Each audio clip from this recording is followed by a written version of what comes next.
दोस्तों, महाभारत के युद्ध का भविष्य तो विराट युद्ध से ही तय हो गया था कि जीत धर्म की होगी या अधर्म की। लेकिन दोस्तों, आपसे एक छोटा सा निवेदन है, चैनल को सब्सक्राइब करें या न करें, ये आपकी मर्जी है, लेकिन वीडियो को लाइक और कमेंट जरूर करें। आपके लाइक और कमेंट से मुझे खुशी मिलती है और उसी प्रेरणा से मैं आपके लिए और भी बेहतरीन वीडियो बनाती रहूंगी। तो चलिए वीडियो शुरू करते हैं। यह वह समय था जब पांडवों का 13वां वर्ष यानी अज्ञातवास अंतिम चरण में था।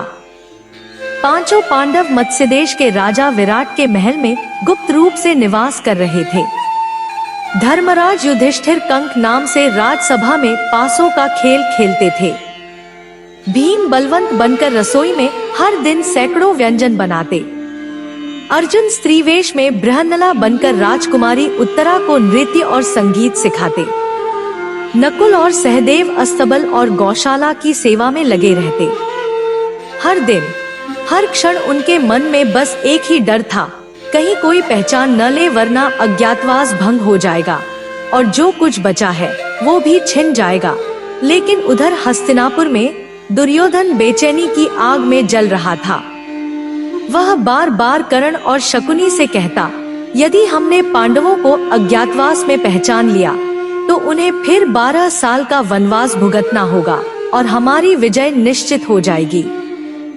दुर्योधन ने चारों दिशाओं में अपने तेज तर्रार जासूस भेजे।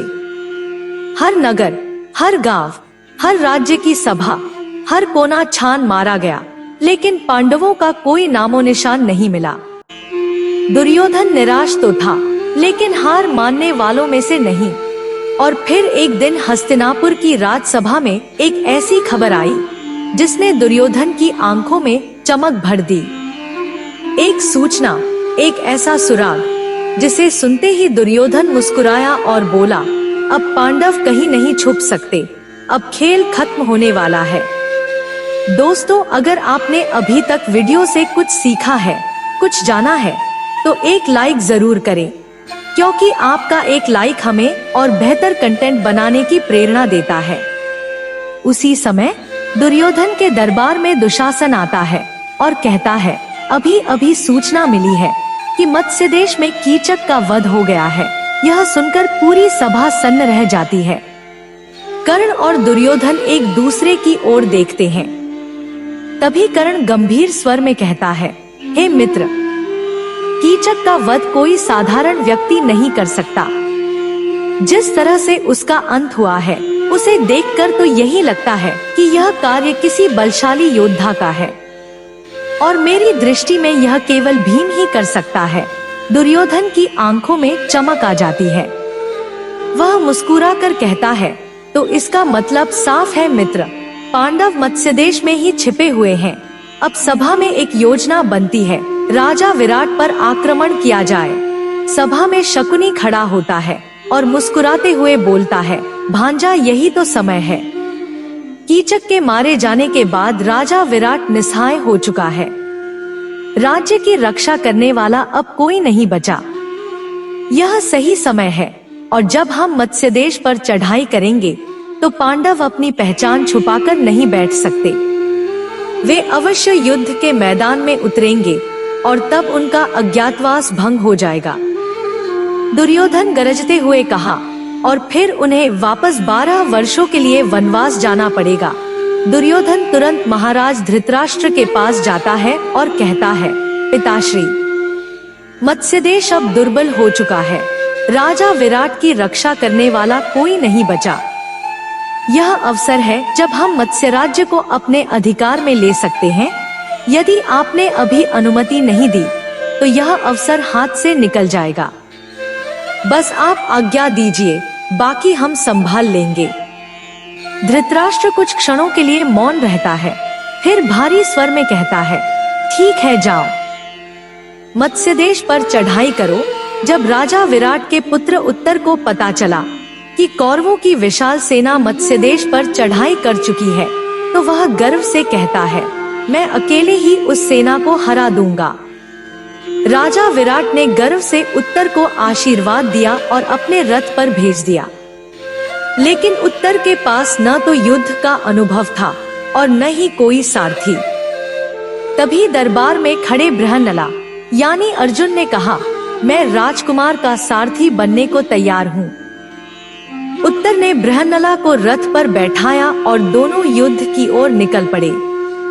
लेकिन जैसे ही उत्तर कुमार ने कौरवों की विशाल सेना को सामने देखा, जहां भीष्म, द्रोणाचार्य, कर्ण और अश्वत्थामा जैसे महारथी खड़े थे, उसके होश उड़ गए।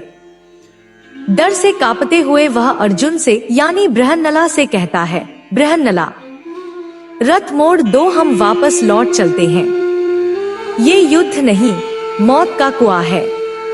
अगर आगे बढ़े तो मारे जाएंगे। उसी समय अर्जुन बोले, राजकुमार, आप रथ चलाइए, शस्त्र मैं संभालूंगा। उत्तर आश्चर्य से उनकी ओर देखता है, लेकिन अर्जुन की आंखों में चमक और चेहरे पर तेज देखकर वह मौन रह जाता है और उत्तर रथ पर चढ़ जाता है। अर्जुन उत्तर को सारथी बनाकर युद्ध भूमि की ओर आगे बढ़ते हैं। रथ जैसे ही मैदान में पहुंचता है, अर्जुन एक वृक्ष के पास जाते हैं और अपने दिव्य अस्त्रों को बाहर निकालते हैं। और फिर अर्जुन ने उठाया अपना दिव्य शंख और जैसे ही उन्होंने उसे बजाया, उस गगन भेदी नाद ने आकाश को चीर दिया। सारा वातावरण थर्रा उठा, हवा की गति तेज हो गई, पक्षी उड़ने लगे और रणभूमि पर सन्नाटा छा गया। यह ध्वनि जब कौरवों के शिविर तक पहुंची तो दुर्योधन चौंक कर खड़ा हो गया। उसने कर्ण की ओर देखा और चिल्लाते हुए कहा, हे मित्र, यह तो अर्जुन का शंख है देवदत्त। इसका मतलब पांडवों का अज्ञातवास भंग हो चुका है। हमने उन्हें पहचान लिया है। कर्ण ने मुस्कुराते हुए कहा, बधाई हो मित्र, बधाई हो, यह तो विजय का प्रारंभ है। दुर्योधन तेजी से पितामह भीष्म, आचार्य द्रोण और कृपाचार्य के पास जाते हैं और कहता है, हे पितामह, हे आचार्य द्रोण, हे कुलगुरु कृपाचार्य, आप सभी ने अभी शंख ध्वनि सुनी है। यह अर्जुन के देवदत्त शंख की गर्जना थी। इसमें कोई संदेह नहीं रह गया कि पांडवों का अज्ञातवास समाप्त हो चुका है। दुर्योधन आगे कहता है, पितामह, मैं वही बात फिर से दोहरा रहा हूँ जो आप सभी पहले भी स्वीकार कर चुके हैं। यदि पांडवों का अज्ञातवास भंग होता है तो उन्हें फिर से 12 वर्षों का वनवास भुगतना होगा। और आज हमने स्वयं अर्जुन को देखा है। तो क्या अब आप सब साक्षी हैं कि उनका अज्ञातवास भंग हो चुका है? भीष्म पितामह बोले, पुत्र, पहले यह बताओ, हम यहाँ किस लिए आए हैं? मत्स्य देश को जीतने के लिए या फिर अपने भाइयों के अज्ञातवास को भंग करने के लिए? इस पर दुर्योधन ने उत्तर दिया, तो क्या मैंने अर्जुन से यह कहा था कि वह मत्स्य नरेश की रक्षा करते हुए यह भूल जाए कि उसका अज्ञातवास अभी पूर्ण नहीं हुआ है?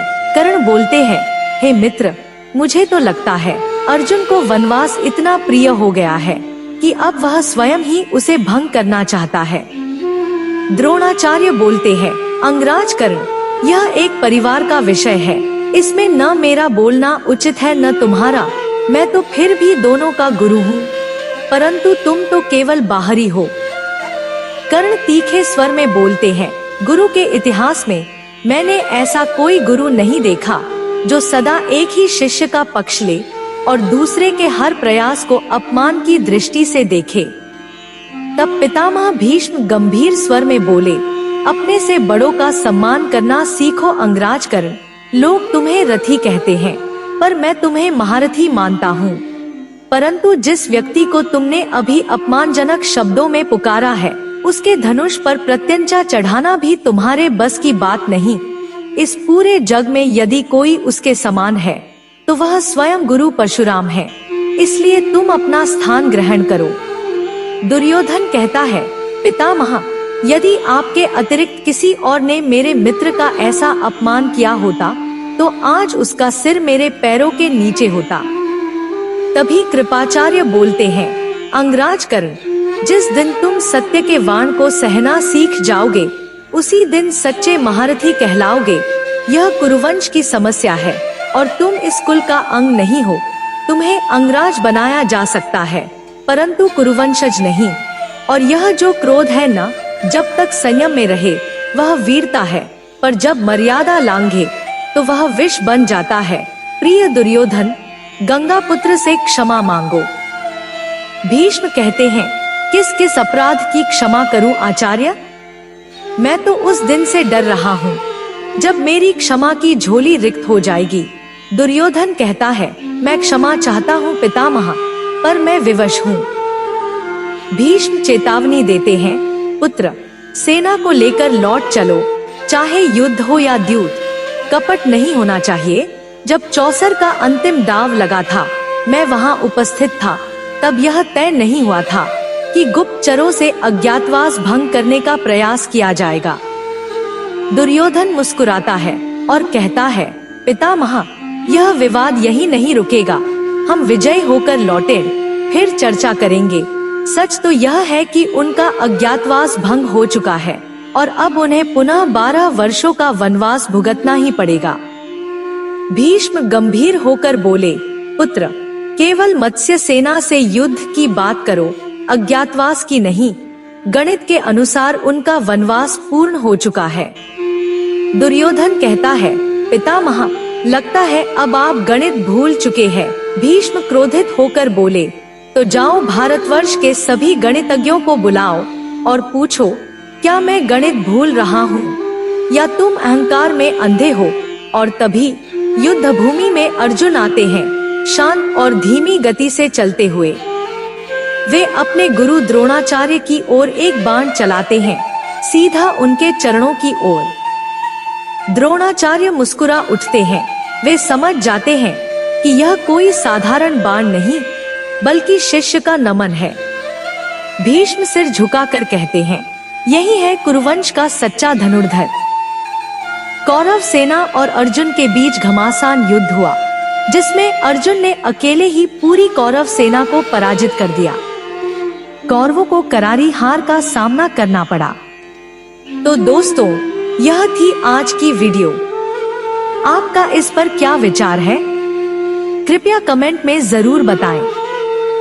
आपके कमेंट पढ़कर मुझे खुशी होगी। अगर वीडियो अच्छा लगा हो तो चैनल को सब्सक्राइब करें और लाइक शेयर जरूर करें। धन्यवाद।